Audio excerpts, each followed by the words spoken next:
All right, cutting across to big news coming in on the Supreme Court, pulling up the SBI for not disclosing bond numbers. Supreme Court issuing a notice to SBI on the plea seeking release of the unique identification number of each bond. A notice has been issued now to SBI with the court saying and asking SBI to release all the bond details, electoral bond details connected to which party. All that must be announced and released at the earliest.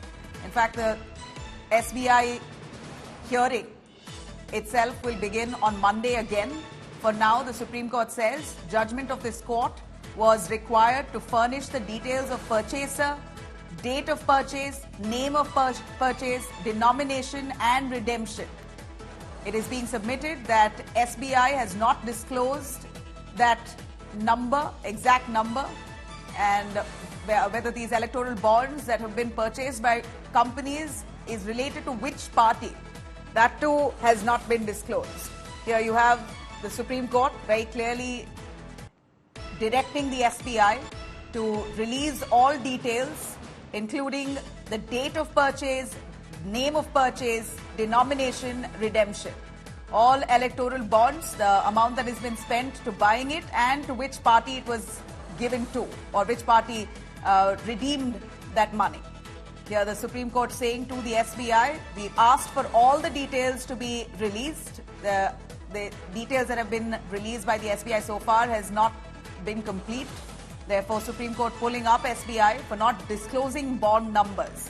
Supreme Court issuing a notice now to SBI on the plea seeking a release of the unique identification number of each bond. The notice issued to SBI for a hearing next Monday. But here a clear direction by the Supreme Court of India, the Chief Justice of India, in fact, directing the State Bank of India, asking them to fully release the date of purchase, name of purchase, denomination and redemption. For now, what we know, SBI has released the companies and the amount they've spent to buying electoral bonds, but we still have no clue on which are the parties that redeemed that money, which party got money from which company, or which individual. All those details, minute details, has not been released by the SBI, to which the Supreme Court of India is saying that we asked for all details.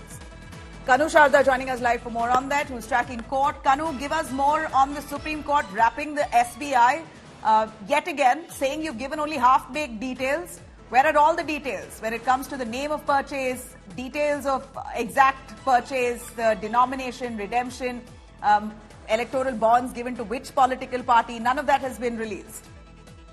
Well, right, Nabila, this is the second time this SBI has come under the wrath of the Supreme Court of India, when the Supreme Court has questioned as to why the data was not released as per the Supreme Court judgment of February 15, where it made it very, very clear as to what data that they wanted to release they are asking from the SBI to release to the Election Commission of India. Now the Supreme Court has issued notice to SBI and asked them to submit a data, respond as to why the data is claiming the electoral bonds number, which is the alphanumeric number which needs to be submitted to the Election Commission of India, why they have not submitted, and why the half-baked data was sent to the Election Commission of India. Now on Monday the Supreme Court will again hear the matter, because since SBI was not the party into the case and was not represented today in the Supreme Court, so Supreme Court wanted to hear the side of SBI also as to why the half-baked data was given to the Election Commission of India,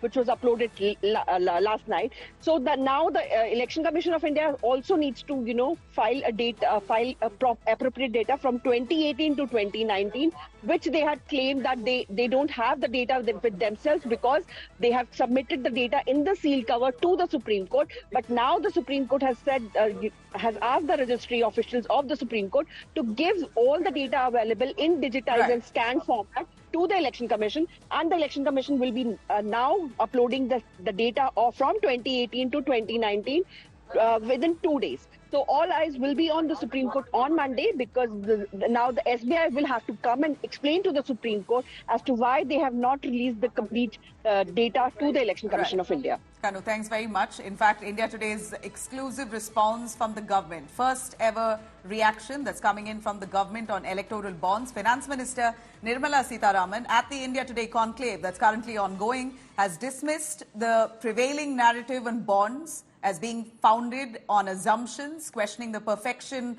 of previous funding systems.